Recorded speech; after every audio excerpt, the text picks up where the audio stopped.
MSLI TV رہنمائی بدلتی دنیا کے لیے۔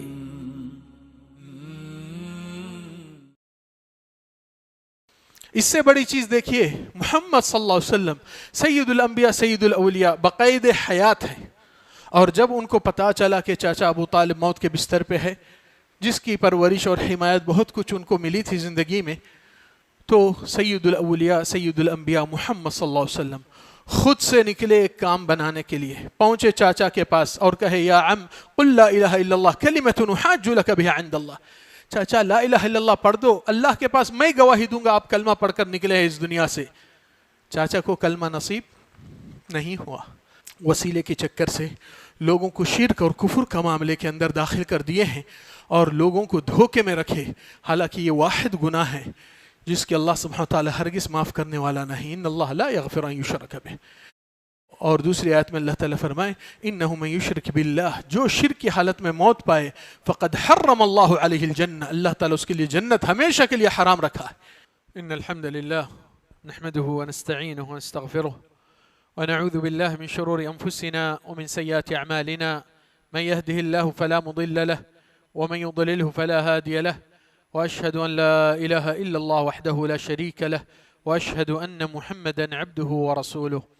يا أيها الذين آمنوا اتقوا الله حق تقاته ولا تموتن إلا وأنتم مسلمون۔ يا أيها الناس اتقوا ربكم الذي خلقكم من نفس واحدة وخلق منها زوجها وبث منهما رجالا كثيرا ونساء، واتقوا الله الذي تساءلون به والأرحام إن الله كان عليكم رقيبا۔ يا أيها الذين آمنوا اتقوا الله وقولوا قولا سديدا يصلح لكم أعمالكم ويغفر لكم ذنوبكم، ومن يطع الله ورسوله فقد فاز فوزا عظيما، ثم ما بعد، فإن خير الحديث كتاب الله، وخير الهدي هدي محمد صلى الله عليه وسلم، وشر الأمور محدثاتها، وكل محدثة بدعة، وكل بدعة ضلالة، وكل ضلالة في النار، وبعد. يقول الله جل وعلا في محكم التنزيل ومن الناس من يتخذ من دون الله أندادا يحبونهم كحب الله والذين آمنوا أشد حبا لله، وقال جل في علاه إنهم كانوا إذا قيل لهم لا إله إلا الله يستكبرون ويقولون أئنا لتاركوا آلهتنا لشاعر مجنون۔ ہر قسم کی تعریف، حمد و ثنا، ساری عظمت، کبریائی، بڑائی، مکمل عبادات اللہ رب العزت ذوالجلال واحد لا شریک کے لیے لائق و زیبا ہے، جو اس سارے جہاں کا حقیقی مالک، خالق، رازق، مدبر اور حاکم بھی ہے، جس کے طرف سارے کائنات کی مدد کی پکار حق ہوتی، کیونکہ وہ واحد رب العالمین اکیلا حقیقی مددگار، پالنہار، مشکل کشا اور حاجت روا اور نافع ضار کی صفات کے حامل ہے، اور اس اللہ ذوالجلال کے علاوہ سب کے سب اسی کے مدد کے فقیر محتاج بندے رہتے ہیں۔ ابھی آپ کے سامنے سورہ بقرہ کی ایک آیت اور سورہ صافات کی، جس کا موضوع بہت اہم موضوع ہے زندگی میں اور آخرت میں بھی، اور اس کے بغیر ہماری کامیابی کبھی نہیں ہو سکتی ہے۔ اسلام میں داخل ہونے والے کلمہ شہادت سے داخل ہوتے ہیں، لا الہ الا اللہ محمد رسول اللہ، اور اللہ کی وحدانیت دین کا سب سے بڑا بنیادی رکن ہے۔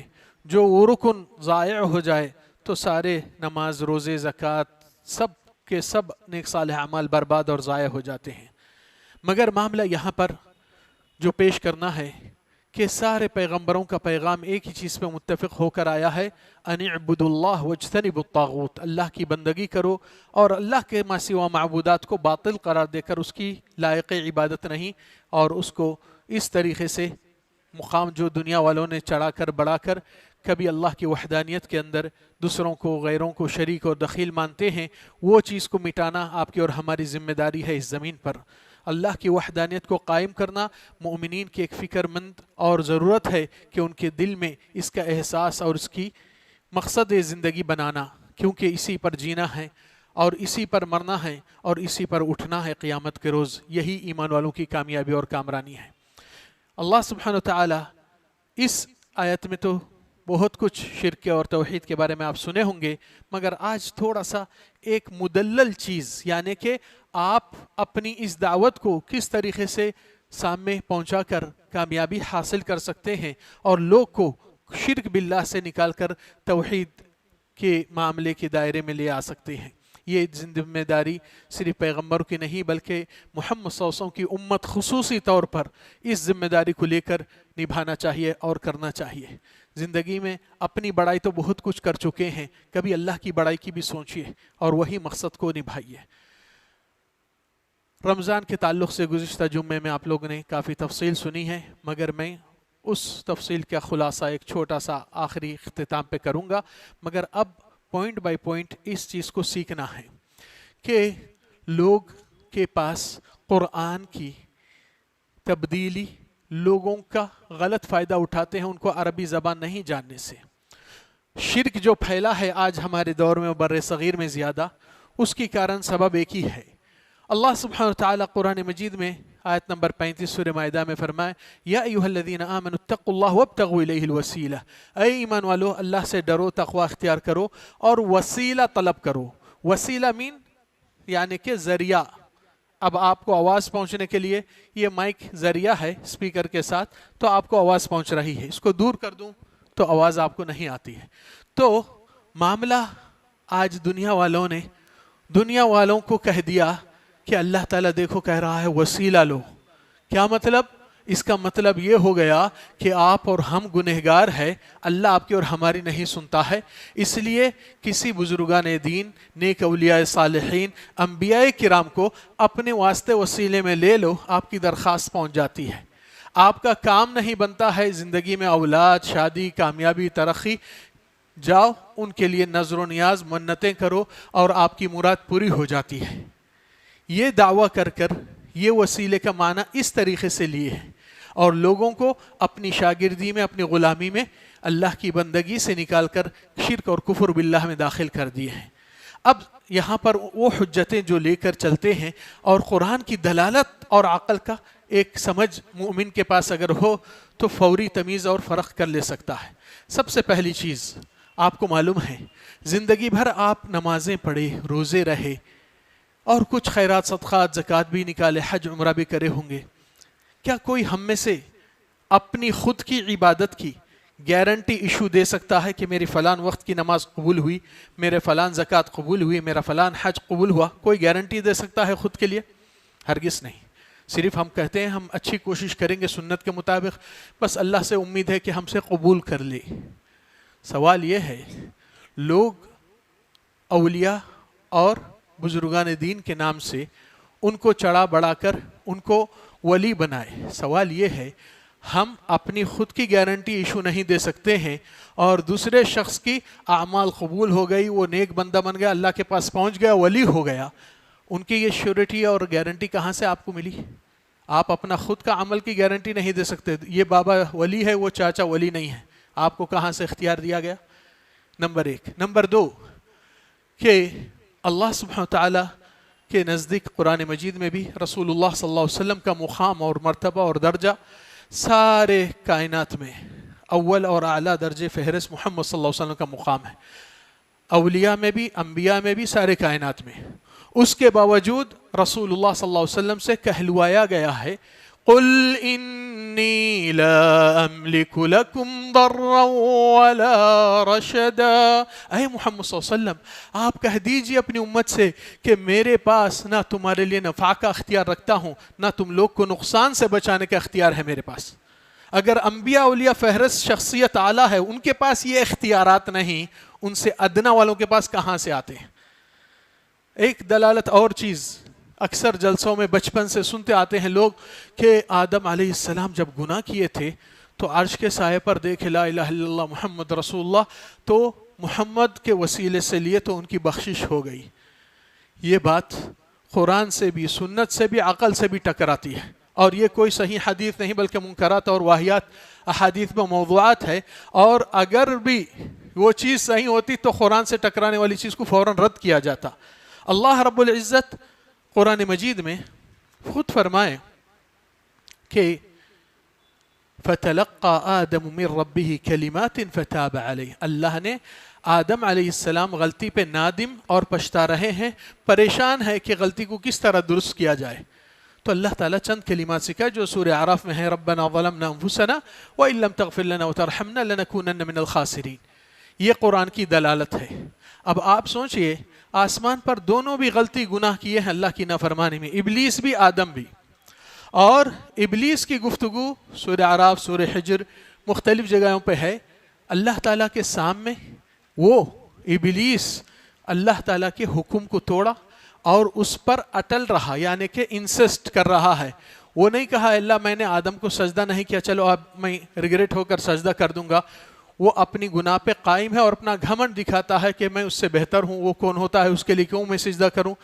تو وہاں پر اللہ تعالیٰ فرمائے فَخْرُجْ مِنْهَا فَإِنَّكَ رَجِيمٌ وَإِنَّ عَلَيْكَ لَعْنَتِي إِلَى يَوْمِ الدِّينِ. اللہ تعالیٰ نے وہیں اعلان کر دیے ہیں کہ تو جہنمی ہے، تجھ پر میری لعنت ہے، یعنی کہ رحمت سے باہر کیا گیا اور جہنم کا فیصلہ ہوا، اور تو میرا دشمن رجیم. تو ابھی اس کے اوپر لعنت پھٹکار ہوئی اور اللہ کی رحمت سے اس کو باہر کیا گیا اور جہنم کا فیصلہ سنایا گیا. تو اس کے بعد ابلیس کیا مانگ رہا ہے دیکھیے، قال رب انظرنی الی یوم یبعثون. دوسری آیت میں فانظرنی الی یوم یبعثون، اللہ تو مجھے مہلت دے دے قیامت تک. ابلیس کو کیا کہا گیا؟ قال فانک من المنظرین، تجھے مہلت دی گئی. ابلیس کس کا وسیلہ لیا؟ ابھی لعنت میں، سزا میں، جہنم میں، سب چیز اس کے اوپر آئی تو بھی وہ ڈائریکٹ اللہ سے مانگا، اس کی چیز حاصل ہوئی. آج ہم اور آپ تو ابلیس سے تو گئے گزرے نہیں ہیں نا، اتنا تو کمتر احساس نہیں لینا چاہیے مومن کو. ابلیس ڈائریکٹ مانگتا ہے اور اللہ تعالیٰ ایسا کیا عقل قبول کر سکتا ہے کہ ایک گنہگار جو گناہ پہ اٹل ہے اللہ تعالیٰ اس کی درخواست ڈائریکٹ لیں گے، اور جو گناہ پہ پچھتا رہا ہے، پریشان ہے توبہ کے لیے، اس کو کہیں گے جاؤ وسیلہ لے کر آؤ. کیا کوئی عقل ایکسیپٹ کرتا ہے یہ معاملہ؟ اس سے بڑی چیز دیکھیے، محمد صلی اللہ علیہ وسلم سید الانبیاء سید الاولیاء بقید حیات ہیں، اور جب ان کو پتا چلا کہ چاچا ابو طالب موت کے بستر پہ ہے، جس کی پرورش اور حمایت بہت کچھ ان کو ملی تھی زندگی میں، تو سید الاولیاء سید الانبیاء محمد صلی اللہ علیہ وسلم خود سے نکلے ایک کام بنانے کے لیے. پہنچے چاچا کے پاس اور کہے یا عم قل لا الہ الا اللہ کلمۃ نحاج لک بها عند اللہ. چاچا لا الہ الا اللہ پڑھ دو، اللہ کے پاس میں گواہی دوں گا آپ کلمہ پڑھ کر نکلے ہیں اس دنیا سے. چاچا کو کلمہ نصیب نہیں ہوا. نبی صلی اللہ علیہ وسلم انبیاء اولیاء کے سرفہرست شخصیت ہے، وہ خود بقید حیات ہے، خود جا کے کام کو انجام دے رہے ہیں، کام نہیں بن پایا. اللہ تعالیٰ فرمائے انک لا تہدی من احببت ولکن اللہ یہدی من یشاء. آپ جسے چاہے ہدایت نہیں دے سکتے محمد، آپ کے اختیار میں نہیں. ولکن اللہ یہدی من یشاء، مگر یہ اللہ کے اختیارات ہیں. اگر سید الانبیاء سید الاولیاء وہ خود کام کو انجام دے کر ناکام ہو کر خالی ہاتھ آ رہے ہیں، تو ان سے ادنا والے اور گزر گئے وہ ہمارے اور آپ کے کام میں کتنا کام دے سکتے ہیں، آپ خود انداز لگا سکتے ہیں. پھر عقل کی بات ایک سوچئے، ایک نیک صالح ولی جو آپ دنیا والوں کے ظاہری اعمال میں پیش کر رہا ہے، اور وہ بہت اللہ والا اور نیک زندگی گزار رہا ہے. کیا آج تک آپ نے کسی ولی کو دیکھے ہیں اس کے مرنے کے بعد اس کے لوگ، اس کے خاندان، اس کے بستی، اس کا محلہ والا اس کو غسل کفن لے کر پنا کر سیدھا قبرستان لے جا کر تدفین کر دیے، یا پہلے لا کر اس کو جنازے کی نماز پڑھایا جاتا؟ جنازے کی نماز میں کون کس کو دلاتا ہے، کس کو کس کی ضرورت ہے؟ میت کو زندوں کی دعا کی ضرورت ہے. اگر کوئی ایسا ہوتا ہے تو لوگ کو کہا جا سکتا کہ بھائی نہیں، یہ اللہ والی شخصیت، پہنچے ہوئی شخصیت ہے، ان کو آپ کی درخواستیں دعائوں کی ضرورت نہیں، یہ خود آپ کو دینے والا ہے، لہذا ہم ان کو لے جا کر سیدھا قبر میں اتار دیں گے. آج تک آپ نے دیکھا ایسا؟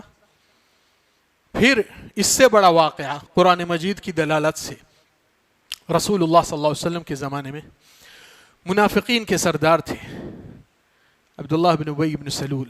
اس کی موت ہو جاتی ہے، اور اس کی موت پر ان کے صاحبزادے بیٹے آتے ہیں، اور وہ منافق نہیں تھا، ان کا بیٹا صحابی تھا، اور رسول اللہ صلی اللہ علیہ وسلم سے درخواست لے آیا اور کہا اللہ کے نبی میں 2 درخواست لے کر آیا، میرا ابو کا انتقال ابھی ہوا ہے. کیا درخواست ہے؟ پہلی درخواست آپ کا قمیص مبارک جو آپ بدن پہ پہنے ہیں، میں چاہتا ہوں ابو کو وہ کفن پہناؤں. اور دوسری درخواست کہ آپ ہی تشریف لے آئے، جنازے کی نماز کی امامت کر کے میرے والد کے حق میں دعا کریں. نبی صلی اللہ علیہ وسلم گئے، اپنا قمیص اتار کر دے دیے، اور آئے خود تشریف لے کر جنازے کی نماز سامنے رکھ کر جنازہ پڑھنے کے لیے. اب یہاں پر عمر فاروق رضی اللہ عنہ بیچ میں ٹھہر گیا اور بولے اللہ کے نبی آپ ہرگز اس منافق پر جنازے کی نماز مت پڑھے، نہیں تو سارے منافقین کی ہمت افزائی ہو جائے گی کہ ہم جو چاہیں نفاق کی چال چلن کریں گے، اور محمد صلی اللہ علیہ وسلم کی دعا ہوگی تو بخشش مغفرت ہو جائے گی، ختم ہو گیا معاملہ۔ تو عمر رضی اللہ عنہ کی بات کو نبی صلی اللہ علیہ وسلم نے رد کیا اور کہا کہ آپ کون ہوتے مجھے روکنے والے، مجھے پڑھنے دیجئے۔ رسول اللہ صلی اللہ علیہ وسلم ٹھہرے، جنازے کی نماز پڑھے۔ جنازے کی نماز میں دعائے رحمت اور مغفرت کون کر رہے ہیں؟ سید الانبیاء سید الاولیاء محمد صلی اللہ علیہ وسلم۔ آپ سلام پھیرے اس جنازے کی نماز سے، قرآن کی آیت نمبر 80 سورہ توبہ، آپ قرآن کھل کر پڑھیے، 80 سورہ توبہ۔ آیت کیا ہے جانتے ہیں؟ استغفر لهم او لا تستغفر لهم، اے محمد صلی اللہ علیہ وسلم ایسوں کے لیے آپ مغفرت کی دعا کرے یا مغفرت کی دعا نہ کرے۔ ان تستغفر لهم 70 مرة فلن يغفر الله لهم، اگر آپ 70 ٹائم 70 مرتبہ آپ ایسوں کے لیے مغفرت کی دعا کریں گے اللہ کے نبی، اللہ ہرگز معاف کرنے والا نہیں۔ کس کے قمیص میں ہے؟ محمد صلی اللہ علیہ وسلم کے قمیص میں۔ دعا کون کر رہے ہیں؟ سید الانبیاء سید الاولیاء۔ آیت قرآن کی آتی ہے اور کہتی ہے اگر آپ 70 مرتبہ بھی مغفرت مانگیں گے اللہ ہرگز معاف نہیں کرے گا۔ اب آپ سوچئے کس کی چلنے والی ہے؟ کیا یہ لوگ جو کہتے ہیں کہ آپ ان کی بیعت دے کر ان کے غلامی میں ہو جائیے اور ان کو مانیے اور ان کے حاجت روائیوں کو طلب کیجئے، قیامت کے روز آپ کو ان کے دامن میں لے کر جنت کو لے کر جائیں گے؟ سوال یہ ہے قیامت کے روز کون سا دامن جبکہ سب کے سب بغیر کپڑوں کے رہیں گے؟ اتنی بڑی جھوٹ۔ اور دوسری جھوٹ کہ آپ کو ان کا جھنڈا نظر آئے گا، وہ جھنڈے کے اندر آپ کو لے لیں گے شیخ عبد القادر جیلانی یا فلان بابا فلان پیر، آپ کو جنت کو ڈائریکٹ لے کر جائیں گے۔ سوال یہ ہے اللہ تعالیٰ فرمائے قیامت کے منظر زمین کا حال، لا ترى فيها عوجا ولا امتا، نہ پہاڑ نہ اونچائی نہ زمین نہ درخت نہ کچھ شناخت کی چیز ہی نہیں وہاں پر، جھنڈا کہاں سے آئے گا ان کا؟ عجیب، اتنی لوگ کچھ جھوٹ بات کہتے ہیں اور اس جھوٹ سے اللہ محفوظ کرے جو ایمان سے کفر تک پہنچاتی ہے، پھر کہتے ہیں کہ ہم اللہ رسول کو چاہنے والے۔ جس نے اللہ کے مقام کو ختم کر دیا، اللہ کے ساتھ شرک کیا، گویا کہ یہ اللہ کی توہین اور گستاخی کر رہا ہے۔ کیوں؟ کیونکہ یہ سب ایجنٹ کا معاملہ جیسا چلتا ہے یہاں پر، آپ کسی ڈپارٹمنٹ سے کچھ کام کرنے جاتے ہیں نہیں بنتا ہے تو ایجنٹ رشوت کے ساتھ بیک ڈور سے انڈر ٹیبل کام کر دیتے ہیں۔ تو یہاں پر لوگوں کو بتایا گیا کہ آپ کو اولاد نہیں ہوتی، جاؤ فلان مزار پہ ان کی منت کرو آپ کو اولاد دے دیں گے، فلان جگہ پر جاؤ آپ کا رزق کے دروازے کھل جائیں گے، آپ کو جنت نہیں ملتی اللہ تعالیٰ نہیں دے رہا ہے وہ داخل کر دیں گے۔ نعوذ باللہ، اتنی بڑی کفر اور اتنی بڑی جھوٹ کہ اللہ تعالیٰ کے اختیارات کے علاوہ اللہ تعالیٰ کے سوا کسی اور کے پاس اختیارات آ گئے، تو پھر اس کا مطلب کیا ہے؟ شرک گناہ کا۔ شرک گناہ کا مطلب کہ اللہ آپ ہمارے لیے ناچیز بیکار ہو چکے، آپ کے علاوہ دوسرے بھی کام کر رہے ہیں۔ نعوذ باللہ، اتنی بڑی اللہ کی گستاخی گالی، پھر رکوع سجدے میں سبحان رب العظیم، اللہ تیری ذات پاک ہے، اللہ تیری ذات بلند ہے۔ کس چیز سے پاکی بلندی کر رہے ہیں؟ اور سلام کے بعد آپ فوراً اللہ کی بڑائی کو ختم کرتے ہوئے غیر اللہ کی بڑائی کرتے جی رہے ہیں۔ وعدہ کرتے ہیں اللہ کے سامنے ہاتھ پہ ہاتھ رکھ کر ایاک نعبد و ایاک نستعین، اللہ ہم تیری ہی صرف بندگی کرتے ہیں، تیرے سوا کسی کی مدد نہیں لیتے ہیں۔ سب سے بڑا جھوٹا اور جھوٹ کو رینیو کرتے ہوئے جی رہا ہے زندگی میں۔ جھوٹوں کو کامیابی نصیب ہو سکتی کیا؟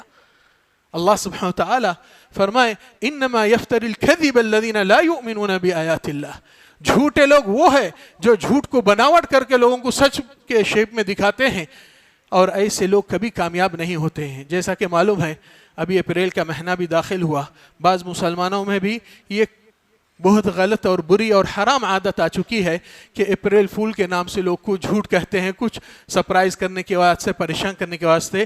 جھوٹ جھوٹی ہوتی ہے اور جھوٹے لوگ کبھی کامیابی نصیب نہیں کر سکتے۔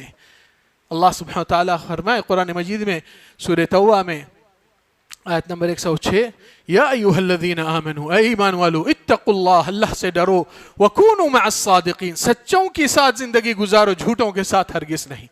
کوئی بھی ایسی حرکت کرے موبائل سے یا آپ کو فون سے، اس کو فوری اللہ سے ڈرا کر نصیحت کریے اور بولیے یہ مشابہت اور یہ اسلام میں جھوٹ کا کوئی گنجائش نہیں، مومن کبھی جھوٹا نہیں ہو سکتا ہے۔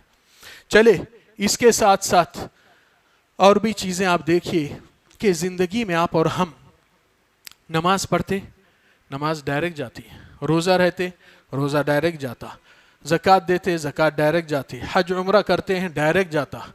کیا اللہ تعالیٰ اتنے سارے عبادات کو ڈائریکٹ لے سکتا ہے اور ایک دعا کے لیے آپ کو کہیں گا کسی کا وسیلہ لے کر آئیے؟ جبکہ نماز شروع سے آخری تک دعا ہی دعا ہے، اس میں ڈائریکٹ سب جا سکتے ہیں اتنے بڑے چیزیں، اور دعا کے معاملے میں کہیں گے نہیں کسی کا وسیلہ لے کر آئیے؟ کون سا عقل قبول کر سکتا ہے؟ جبکہ اللہ تعالیٰ قرآن مجید میں فرمائے وَقَالَ رَبُّكُمُ ادْعُونِي أَسْتَجِبْ لَكُمْ، اللہ تعالیٰ خود حکم دیا ہے آپ کے رب کہ مجھ سے بالراس مانگو، میں آپ کی دعائیں قبول کرتا ہوں اور سنتا ہوں۔ معاملہ اس سے زیادہ قرآن مجید میں رمضان کا جب ذکر ہوا ہے سورہ بقرہ میں، وہاں پر ایک واقعہ جو قرآن مجید میں مدلل ہے، صحابہ کرام کے پاس کچھ مسئلہ ہوتا ہے تو رسول اللہ صلی اللہ علیہ وسلم سے آ کر پوچھتے ہیں، سوال کرتے ہیں، تو رسول اللہ صلی اللہ علیہ وسلم اللہ تعالیٰ کے حکم اور فیصلے کا انتظار کرتے ہیں، وحی آتی ہے پھر جواب دیتے ہیں۔ یسألونک عن الانفال، اے محمد صلی اللہ علیہ وسلم آپ سے سوال کرتے ہیں مال غنیمت کا حصہ کتنے کتنے کس کو بانٹا جائے؟ قل آپ کہہ دیجئے بحیثیت معلم مبلغ کہ انفال مال غنیمت ایسا بانٹا جاتا ہے۔ یسألونک عن الاہلہ، شروع مہینے کے چاند کے بارے میں آپ سے سوال کرتے ہیں، قل آپ کہہ دیجئے ہی مواقیت للناس، لوگ کے لیے وقت کی پہچان اور مہینوں کا پہچان ہوتا ہے۔ یسألونک عن الشہر الحرام قتال فی، شہر حرام میں کیا لڑائی کر سکتے ہیں، قتال ہو سکتا ہے؟ تو اللہ تعالیٰ نبی کو بیچ میں رکھ کر کہتے ہیں قل آپ کہہ دیجئے۔ ہر معاملہ سوال یہاں سے ہوتا ہے، جواب اللہ سے آتا ہے، نبی کو کہا جاتا ہے کہ آپ کہہ دیجئے۔ نبی کو بیچ میں رکھ کر بحیثیت مبلغ، نبی پیغام شریعت پہنچانے والے رسول، وہ بیچ میں رکھا گیا۔ سوائے ایک معاملے میں اللہ تعالیٰ نبی کو بیچ میں سے بھی ہٹا دیا۔ وَإِذَا سَأَلَكَ عِبَادِي عَنِّي فَإِنِّي قَرِيب، جب میرے بندے میرے بارے میں سوال کرتے ہیں تو یہاں قل کا لفظ کی بھی گنجائش نہیں رکھے اللہ تعالیٰ کہ آپ کہہ دیجئے، نہیں آپ کہنے کی ضرورت نہیں، میں میرے بندوں کے ساتھ ڈائریکٹ ہوں۔ فَإِنِّي قَرِيبٌ نُجِيبُ دَعْوَةَ الدَّاعِ إِذَا دَعَانِ، دعا کرنے والے کی دعا کو قبول کرتا ہوں اور اس کی حاجت روائی کرتا ہوں۔ معاملہ وسیلے کے چکر سے لوگوں کو شرک اور کفر کا معاملے کے اندر داخل کر دیے ہیں اور لوگوں کو دھوکے میں رکھے، حالانکہ یہ واحد گناہ ہے جس کے اللہ سبحانہ وتعالی ہرگز معاف کرنے والا نہیں، ان اللہ لا یغفر ان یشرک بہ۔ اور دوسری آیت میں اللہ تعالیٰ فرمائے انہ من یشرک باللہ، جو شرک کی حالت میں موت پائے فقد حرم اللہ علیہ الجنہ، اللہ تعالیٰ اس کے لیے جنت ہمیشہ کے لیے حرام رکھا ہے، کبھی جنت اس کو نصیب نہیں ہوتی ہے، حتیٰ کہ رسول اللہ صلی اللہ علیہ وسلم کی شفاعت اور سفارش قیامت کے دن جو امت کے لیے شفاعت کریں گے وہ کس کے حق میں ہوگی؟ رسول اللہ صلی اللہ علیہ وسلم کے خود الفاظ ہے وَأُحِلَّتْ شَفَاعَتِي لِأُمَّتِي لِمَن مَاتَ وَلَمْ يُشْرِكْ بِاللَّهِ شَيْئًا، میری شفاعت قیامت کے روز میرے امت کے لیے بحق ہوگی مگر صرف ایک کیٹیگری میں، جس نے موت کی حالت میں اللہ سے شرک نہیں کیا۔ شفاعت ہر ایک کے لیے نہیں ہے، صرف موحد کے لیے ہے۔ اور اللہ تعالیٰ دوسری آیت میں فرمائے لا یشفعون الا لمن ارتضی، اللہ تعالیٰ جس کے لیے پرمیشن دیتے ہیں صرف اس کیٹیگری میں شفاعت ہوتی ہے، انبیاء کی، شہداء کی، صالحین کی، جس کو اجازت اللہ تعالیٰ دیتا ہے۔ تو کہنے کا مقصد یہاں پر لوگ روزے کے تعلق سے بہت سے مسائل پوچھتے ہیں اور پوچھنا بھی چاہیے کہ یہ چیز کرنے سے روزہ ٹوٹتا، روزہ ٹھیک رہتا یا نہیں، یہ بہت اچھی چیز ہے، مگر سب سے پہلی چیز زندگی کے سارے اعمال ٹوٹ پڑ جاتے ہیں اگر شرک باللہ موجود ہے تو۔ پہلی چیز قبولیت کے لیے روزہ چاہے زکوٰۃ چاہے کوئی سا بھی عمل، توحید باللہ شرک نہیں ہونا چاہیے۔ اس چیز کی پاکیزگی اور صفیت لانا ہماری امت میں اور ہمارے لوگوں میں اور ہماری قوم میں، کیونکہ اللہ تعالیٰ یہی چیز کے لیے سارے پیغمبروں کو بھیجے، کتابیں نازل فرمائے، جنت جہنم کا فیصلہ اسی پر بنا ہوا ہے۔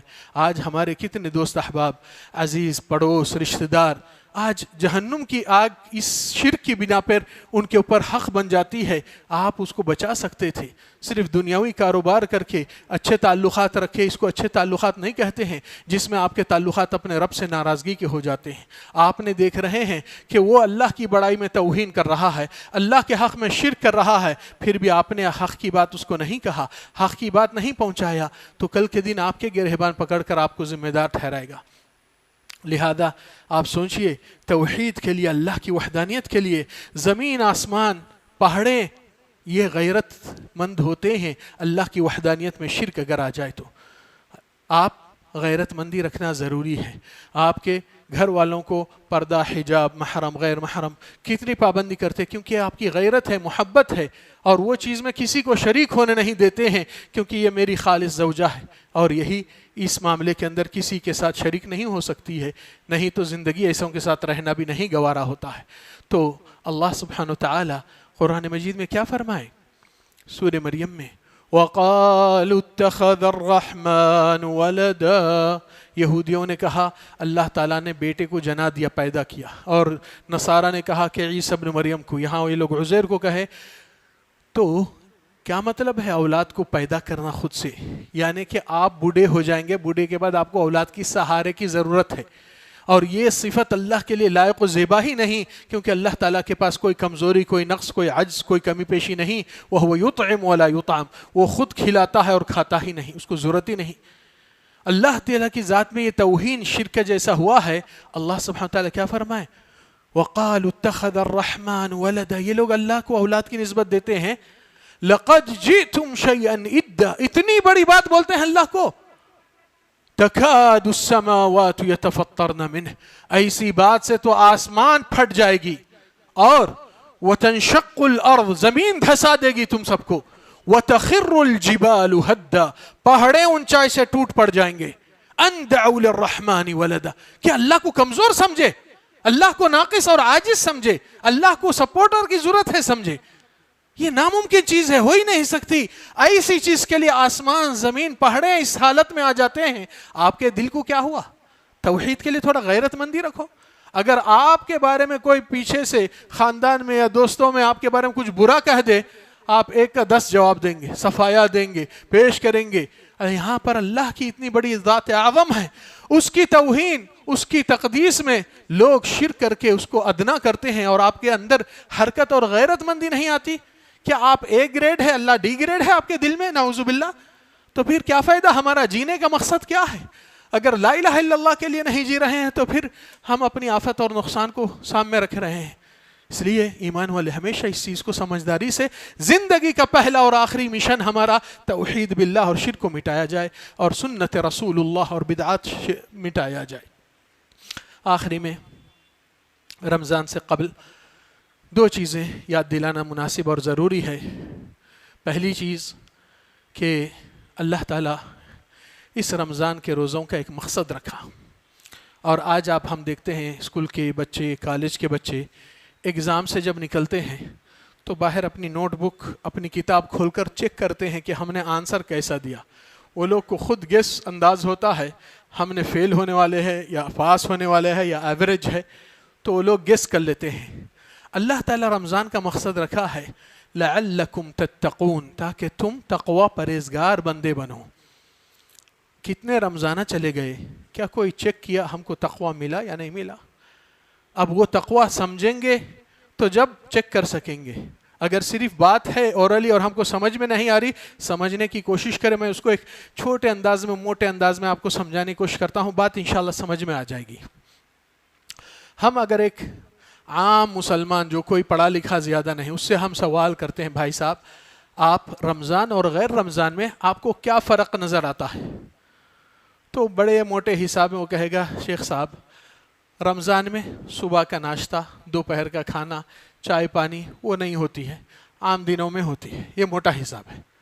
ٹھیک ہے بھائی صاحب، آپ جو جواب دیے صحیح ہے، مگر سوال یہ ہے آپ جو صبح کا ناشتہ، دوپہر کا اور شام کا چائے پانی، یہ جو چیزیں رمضان میں آپ چھوڑے ہیں، کیا یہ سب حلال چیز ہے یا اس میں کچھ حرام بھی ہے، شراب بھی ہے، سور کا گوشت یا نعوذ باللہ کچھ؟ نہیں شیخ صاحب، مسلمان کیا حرام کھاتا ہے کیا؟ حلال ہی چیز تھی، مگر رمضان میں اللہ حکم دیے ہیں کہ 1 مہینے تک سحر سے لے کے غروب آفتاب تک اپنے آپ کو روزے میں رکھو. تو ہم نے اللہ کے بندگی میں، فرما برداری میں کہ اللہ ہم تیرے مخلص، وفادار، اطاعت گزار بندے ہیں، تو ہم نے یہ حلال کو چھوڑ دیا. تو اللہ تعالیٰ آپ سے یہی کہے گا اور ہم کو بھی کہ اے میرے بندے، جب تو میری خاطر 1 مہینے تک حلال چھوڑنے کے لیے تو تیار ہو چکا ہے، تو پھر زندگی بھر تو حرام کیوں نہیں چھوڑتا ہے، وہ بھی میری خاطر. چھوٹی سی مثال، حلال چھوڑنا زیادہ اہم ہے یا حرام چھوڑنا زیادہ اہم ہے؟ اللہ تعالیٰ آپ کو حلال چھڑا کر سکھا رہا ہے کہ آپ تو اللہ کی فرما برداری کر کے دکھائے 1 مہینے تک، تو پھر زندگی بھر وہی حکم جو اللہ تعالیٰ نے دیا ہے کہ یہ حرام ہے، اس کو بھی زندگی بھر چھوڑ کر اللہ کی فرما برداری دکھائیے. یہ ایک معنی ہے. دوسرا معنی بھی آپ کو دوسرے مثال سے دیتا ہوں.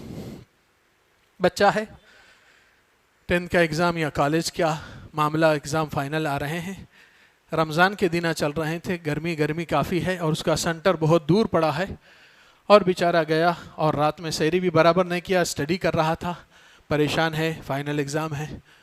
تو وہاں جا کر ایگزام دے کر جو روز ایگزام کے حال سے گھر کو پہنچتا تھا 2-3 بجے، راستے میں اس کی بائک خراب ہو گئی، پیٹرول ختم ہو گیا، وہ گاڑی گرمی میں، دھوپ میں، روزے میں ڈھکلتے ڈھکلتے بہت تھک گیا. پھر گھر کو پہنچا 6-5:30 بجے، ابھی اذان کے لیے 1 گھنٹہ باقی ہے. وہ کافی ہکا پھکا ہو گیا اور حلق سوکھ گیا. اس کے سامنے ٹھنڈا پانی ہے اور گھر میں کوئی بھی نہیں. کیا وہ کہے گا اللہ غفور رحیم ہے، 1 گھٹ 1 سپ مار لوں گا بس تلخ بجھانے کے لیے؟ کیا آپ اس جگہ پہ رہتے ہیں تو آپ یہ لے لیں گے یا کہیں گے نہیں اللہ تعالیٰ مجھے دیکھ رہا ہے، 1 گھنٹہ صبر کر لوں گا، عزا ہو جائے گی؟ آپ کو کس نے روکا؟ کوئی دیکھنے والا تو نہیں، اور کوئی آپ کے بارے میں جانکاری اس کو نہیں ملتی ہے.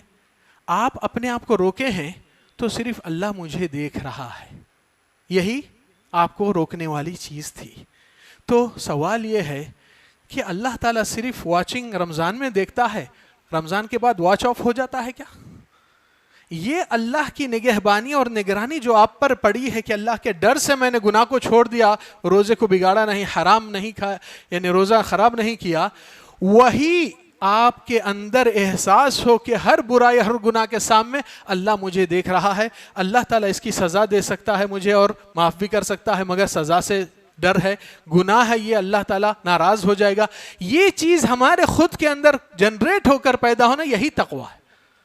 اس لیے 1 مہینے کی ٹریننگ کے بعد آپ کے اندر پرہیزگاری اگر آ جاتی ہے تو آپ رمضان کا مقصد کامیابی سے حاصل کرے ہوں گے.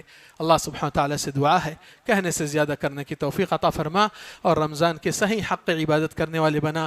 اللہ ہمارے روزوں کو، قیام کو، جو بھی نیک صالح اعمال زندگی میں اور بالخصوص رمضانوں میں اللہ قبول فرما کر ہماری مغفرت کر دے، جہنم کی آگ سے محفوظ فرما، ہمارے والدین کی مغفرت فرما دے، صحیح حق کی دعوت کو حق کہنے کی طاقت دے، باطل کو باطل کہنے کی طاقت دے، اور زندگی کی ہماری فکر اور سوچ اور توجہ اللہ کی وحدانیت اور اللہ کی بڑائی میں ہم کو مصروف فرما دے، اور ایمان پر کلمہ شہادت سے خاتمہ فرما، اور قیامت کے روز نبی کے زمرے میں شفاعت نصیب فرما.